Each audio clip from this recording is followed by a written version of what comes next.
Sports with Blake. Dan meets sports fanatics and some of the biggest sports entertainment stars. In at number 5. I'm doing this because this is how he used to move. You're looking at the real deal now. When he was coming down to the ring. Big shout out to the one and only D'Lo Brown, Sports with Blake podcast. Like, share, and subscribe. He's my number 5 in the top 5 GOATs of WWE list. I'm doing that now because this is how he used to do it, baby. Big shout out to D'Lo Brown, big legend. I met him. I'll tell you a story. I met him a while back at a wrestling convention a couple years back, maybe 10 years ago. Aldridge, I think, in East London, man. We took a picture, so I'm going to throw that up as well in the video. Big shout out to D'Lo Brown. I hope to get him on the channel soon, actually. We had a talk about possibly doing an interview, so I hope to get him on the channel and then we can really break down his career and have fun talking about that whole Nation of Domination era and what was going on in those times, because it was just too legendary, man. There's too much going on in those times, too much fun, you know what I mean? So yeah, he was an Attitude Era standout, a member of the legendary Nation of Domination. We are the Nation of Domination. Yeah, man. Mid-carder, some would say. You know, he wasn't like he was top of the card like in the World Heavyweight Championship contendership, but he was definitely a mid-carder, very strong mid-carder, fan favorite. Definitely an important guy because he's somebody who held the European title in the early days and the Intercontinental title at the same damn time, at the same damn time. I don't know, at the same damn time. Okay, I'm getting a bit gassed here, but yeah, very elite athlete, hybrid kind of man, somebody who can tell you was a big guy. A man could move quick like lightning, he had speed, he had movement, he had it all, he had everything, man. D'Lo Brown could fly off the top rope. He was doing all of that flying and high flying from early. Charisma was underrated, but as I said, like, he was a high flyer. He was doing big moves off the top rope, all of that kind of good stuff. You know, like wrestlers like Javon Evans are doing right now today. He was doing that from early doors, man, flying off the top rope, doing mad movements. He was on job, man. As I said, that signature head nod and head shake, signature stuff, man. Became a crowd favorite when he was on his way to the ring. Excuse me. You know, it was like something that went viral. People used to love it. Don't know about viral because they weren't really viral back then. The internet weren't really like that back then. But yeah, it was something that people used to love, should I say. And one of his best matches I felt was with Jeff Jarrett at Fully Loaded back in '99. Great match with Double J. Double J, another one of my favorite wrestlers, man. Double J, big in my old school. As I said, underrated, but he was definitely not unimportant. That's the key thing. Underrated, but definitely was not unimportant. Was a serious player in that Attitude Era, and he was a man that was a high flyer, and he was an early high flyer. He was one of the black wrestlers that could move. He had movement. He was hybrid. He was like how CrossFit is right now. You know what I mean? He was a CrossFit WWE athlete. He was ready to move, do his thing. He was all over the shop, man, putting in work. You know what I mean? From early, he was the real deal. You see it? So yeah, man, big him up. That was a big breakdown there. That was my top 5. He was my number 5 right there in my breakdown of top 5 wrestlers and GOATs of all time. So yeah, I'm gonna sign out now, and let me know what other topics and videos and analysis you want me to break down. Maybe we could do a top 5 of who would be the Nation of Domination in 2026. Who would be the D'Lo Brown? Who would be the Farouk? Who would be the Mustafa? Who would be The Rock today? I'm trying to think off the top of my head. I'll definitely go with I'll have Obafemi in the Nation. I would have Carmelo Hayes in the Nation, and then to add 2 more to that, seriously, who would I pick right now? Because I don't want to 2 more to that right now. Who would I pick? To add to that, I would definitely have that Trick Williams in there as the Nation of Domination member, and then give it one more in there. It'd be a curveball. I'll go with a female. I'm gonna have Jay Cargill in the Nation. You know what I mean? What a lineup there! So I got Trick Williams, Jay Cargill. I got who did I say? Obafemi, and then Carmelo Hayes. Yeah, that's my Nation 26 first four members. Let me know yours in the comments and that. Yeah, we're back once again. Sports with Blake, like, share, and subscribe. Dan Blake here. Top 5 rundown black goats of all time in wrestling. Number 4. Big shout to Booker T. Yeah, baby. Yeah. Booker T, number 4. Legendary guy, man. Big shout to him for sure. Legendary guy. WCW, cornerstone of WCW, I would say. Harlem Heat, one of my favorite tag teams, him and Stevie Ray. Big shout to Stevie Ray, former WWE heavyweight world champion, 5-time WCW champion, King Booker, you know what I mean? He showed range, longevity. He was just in-ring charisma. Somebody like, he just had that charisma in-ring. He would do the Spoody, was it the Spoody Roo? I can't even remember what the move was. A spinning move in the ring where he'd be spinning around, and Spinner Rudy, I think it was called. If anyone can correct me, the Spinner Rudy. Yeah, from what I remember, it was called that. Yeah, baby. I just gotta keep doing these little slogans. Yeah, Harlem Heat, one of the WCW's most decorated tag teams of all time. One of my favorite matches of his was against Chris Benoit. Was the best of 7 series from what I remember. WCW. Booker T, proper legend, consistency over decades, great wrestler. Again, somebody who really paved the way in the wrestling scene, and it's good to see that he's still around today developing other projects. He got Reality of Wrestling, where the Ring of Honor, I believe. That's his podcast and his wrestling organization and school where he's bringing through wrestlers up and coming and new talents for tomorrow.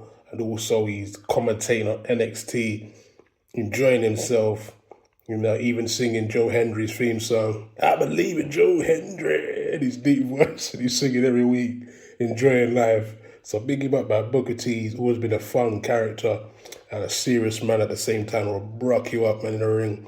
And I love to see it. And he's at my number 4 in top 5 black goats of all time in wrestling. And yeah, man, guys, do me a favor, check out his commentary on NXT. Trust me, you'll love it. Just go on YouTube, watch an NXT match. You'll hear Booker T commentating, and you'll love and appreciate how he commentates matches. It's so much fun, man. So much fun and very enjoyable. So big shouts to King Booker in at number 4, Booker T. Yeah, man, shout him out, man. Big up Harlem Heat all day, every day. One of the great black tag teams of all time.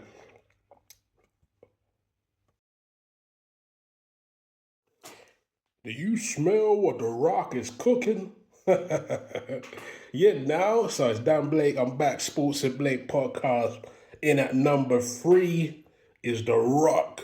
If you smell, la la la la la, what The Rock is cooking. Sorry, I had to do it. Absolute legend, one of the GOATs, someone I grew up with watching on the TV, loved him. But let's not forget, I remember different eras. I was there in the Rocky Maivia era when he used to wear the little blue outfit, when he was a baby face, like a super baby face, super green when he first joined the company.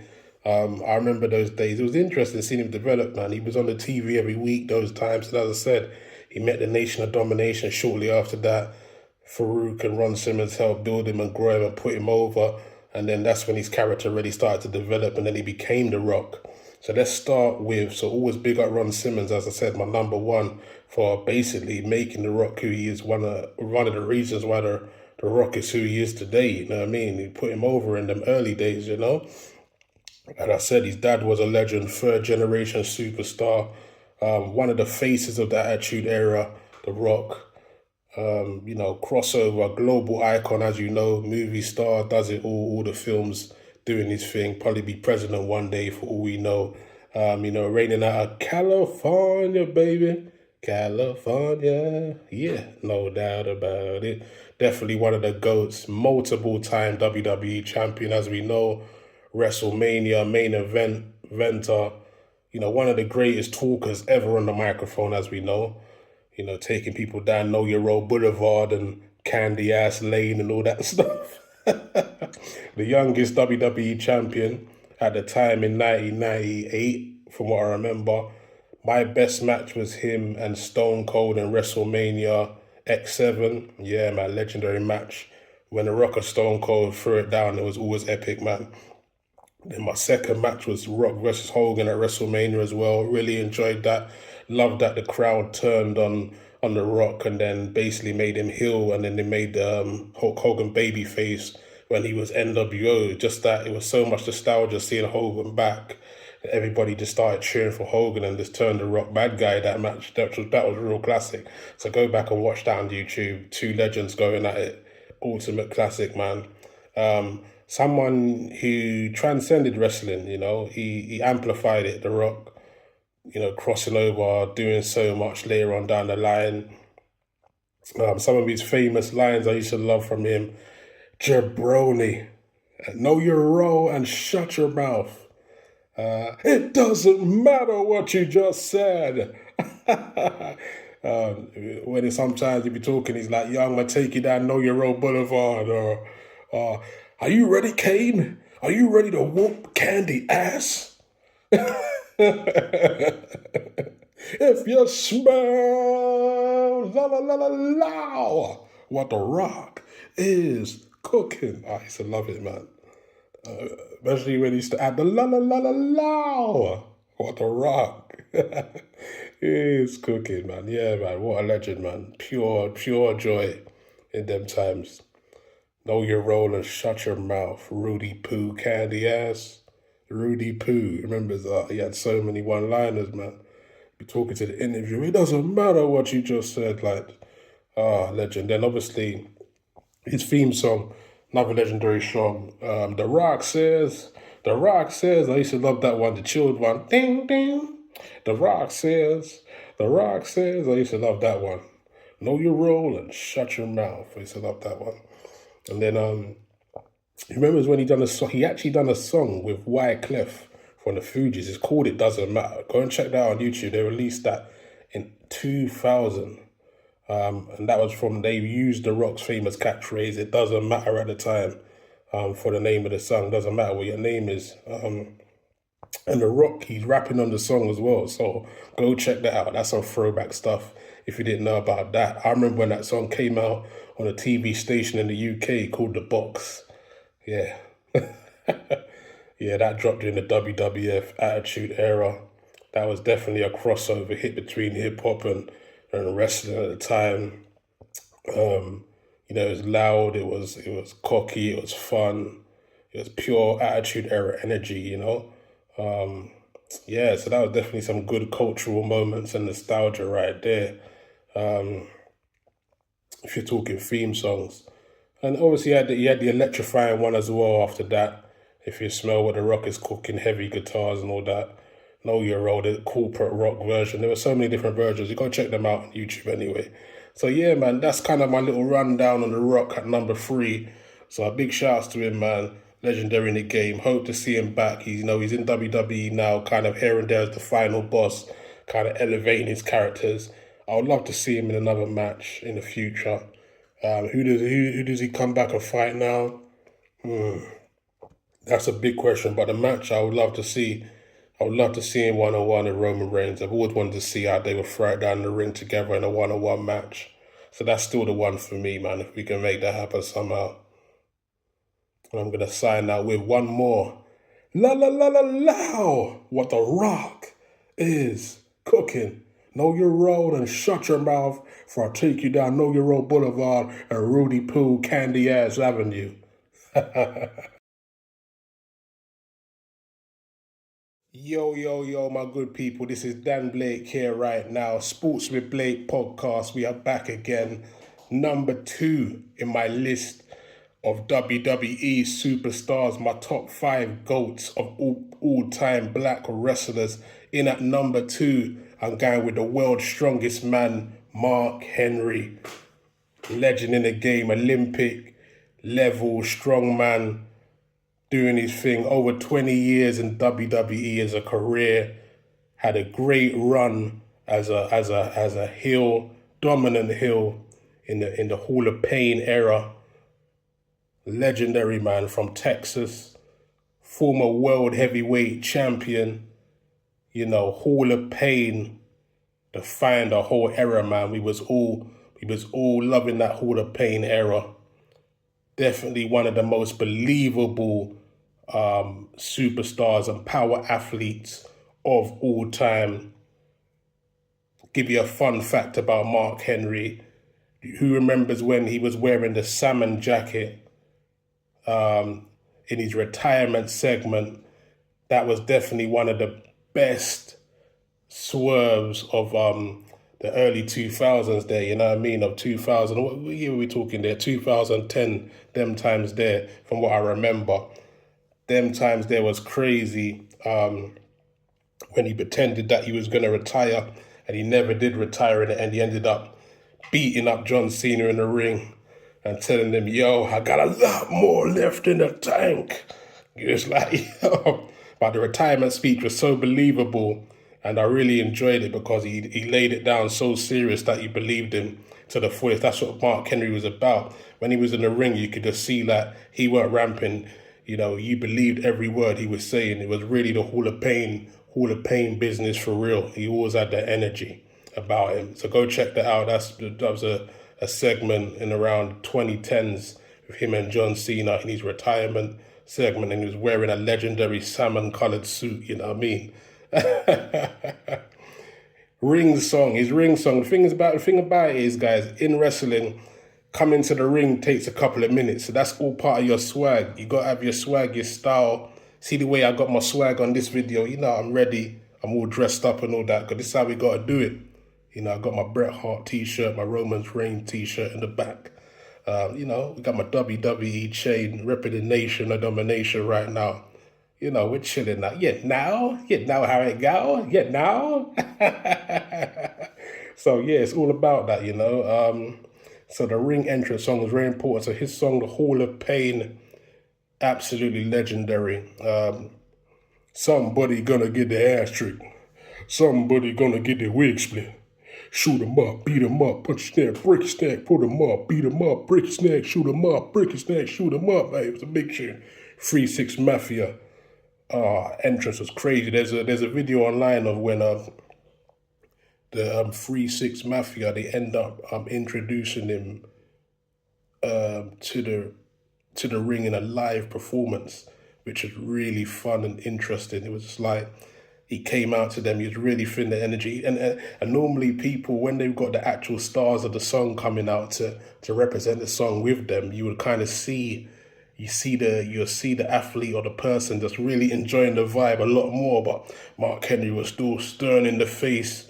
He barely glanced over at them when they was performing. He just gave them one little look, one little nod, and then a nod of approval, and then headed to the ring. He was mad henchman, headed to the ring, meaning business, ready to go and dominate another performance. So that's on YouTube somewhere. I'm not sure what year, but I'm sure if you type Mark Henry and 3-6 Mafia live performance, you'll see that come up. So they were the ones who made the Hall of Pain ring song.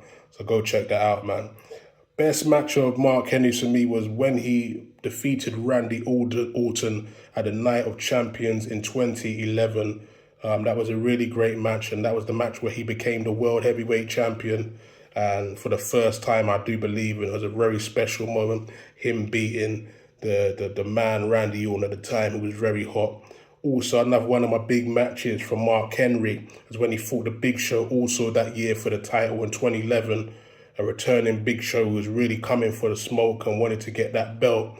It was two giants in the ring ready to go rounds, and they were fighting it out to the point where Mark Henry slammed the Big Show and they broke the whole ring. Absolutely legendary moments. Make sure you go check that out. That was a monster run, and that's on YouTube. What a legendary match. Imagine two giants like that breaking the whole ring. You see everything collapse, the ropes drop, the ring mat, everything gone. Oh, man. Definitely legacy. Someone who, he turned patience and his potential into dominance in the end with that late run with the Hall of Pain. And, some people like the Sexual Chocolate era. That was fun as well. But for me, Hall of Pain era was the most legendary era for me with Mark Henry. As I said, his tagline is the Hall of Pain. So when you see Mark Henry, that's what he's all about. And I was lucky enough to meet Mark Henry at a book not a book signing. He was DJing. I was at a house show for WWE in Leeds, and went to his event after the WWE event for Clash in Paris, and he was there DJing the set, and his DJing skills was on point, man. He was laying down banger after banger in there, from NWO to CM Punk. All the tunes were going down, man. It was a really good night. Sold out capacity, good energy. Got to go backstage and chill with Mark for a bit. It was good meeting the legend. Signed one of my books that I've got about black wrestling as well, which I'll put in the video so you can see a bit of that and what that looks like. I'll put it right after we talk here. And we had a good talk about, wrestling and voiceover industry, WWE. And he told me that, he does a lot of voiceover as well himself. So that was good catching up with him and talking about the voiceover business. I know he's a man that does a lot of media work now as well. I also throw in the picture of me and Mark. He's wearing his CM Punk t-shirt that day, and I was wearing my J. Cargill vest, and we're doing the muscle poses. Yeah, showing the guns. You know how we do, got to get the guns out. You know how we do in the gym. We're working, baby. We're working. Yeah. Somebody gonna get their ass kicked, call the pain. Yeah, so that was fun being able to meet one of my favorite wrestlers of all time as well. One of my favorite black wrestlers, Mark Henry. So he's my number 2, guys. Number 2 is Mark Henry in the top 5 black wrestling GOATs of all time list. Big shout to Mark all day, every day. Big him up. Former Nation of Domination member as well. We salute you. Yes, my good people. We are back again for the Sports with Blake podcast. It is Dan Blake right here in the UK. Worldwide, that's how we're doing it. We're back with more wrestling talk. And this episode is my top 5 black wrestling GOATs of all time. We are going in with the list. And the list is going to be crazy. And I'm starting right away and giving you this one as like my number 1 of all time. My number 1 of all time. A little shout to Liv Morgan there. Yeah, that's how we do. It's Dan Blake. Like and subscribe to the channel. Share the channel everywhere. Please, as you can see, guys, 1's up on the right. Bret the Hitman Hart on the left, as you can see with the T's. And obviously, I'm saluting my number 1, the colours, Nation of Domination colours. My number 1 in top GOATs of all time black wrestlers is the one and only Ron Simmons. Some may know him as Farouk, Nation of Domination. Legendary in the game. Was born on May the 15th, the same day as my late mother. May she rest in peace. What a legend. From Perry, Georgia, Florida State University, legend, American football player in the NFL, played for some legendary teams, including Cleveland. Man, what a legend, man. What a legend, man. What a legend in the game. And we're going to break down some of his stats, man. The Nation of Domination leader. He was in the era when Raw is war era, a powerhouse presence, always war ready, always ready for action. He was always ready to go. always meant business, you know, a standout within WCW and WWE. Somebody who was a Hall of Famer in the WWE in 2012, was inducted into the class of the 2012 Hall of Fame, definitely GOAT status for this accolade alone. You know, the first recognized black world heavyweight champion of the world in WCW in 1992, where he won the belt, the world heavyweight title, and became the champ. You know, what an honor that was, and it was such a legendary moment. The whole of the locker room ran down. I could see Dusty Rhodes in the background with his hand over Ron Simmons, showing him love. The whole locker room putting the belt on Ron Simmons' waist, and everyone showing love. The emotion in the ring was absolutely insane. So much emotion and energy when the man Ron Simmons became the champ. It was epic. Even nearly had a tear in my eye when watching that back. It was so legendary and touching. Was also in a group called Doom back in the day as well, before he got into the Nation of Domination. As I said, he was a leader of Nation of Domination, and also was in a legendary collective, the APA, which kind of reinstated his career later on down the line to even more bigger heights. And it was so much fun along that side of things as well. You know, going from somebody that came in the game with the Ron Simmons energy, became the first ever world champion, and then kind of moved on later on in his career to form the Nation of Domination, even recruiting a young Rocky Maivia, who at the time, you know, he was a baby face at the time, but he wasn't a great baby face, man. The Rock was getting beat down a lot of them times there until he got recruited to the Nation. Even Farouk, aka Ron Simmons, gave him a beating in the early days in a one-on-one match, and he let him breathe to live another day. But you got to love Farouk because he was dominant. He had a great voice on him as well, was legendary with the vocal cords, you know, that presence and that tone. You know, Farouk could do any voiceover, man. He meant business. Every time he speak, it was business. It was straight talk. It was no ramping around. You know what I mean?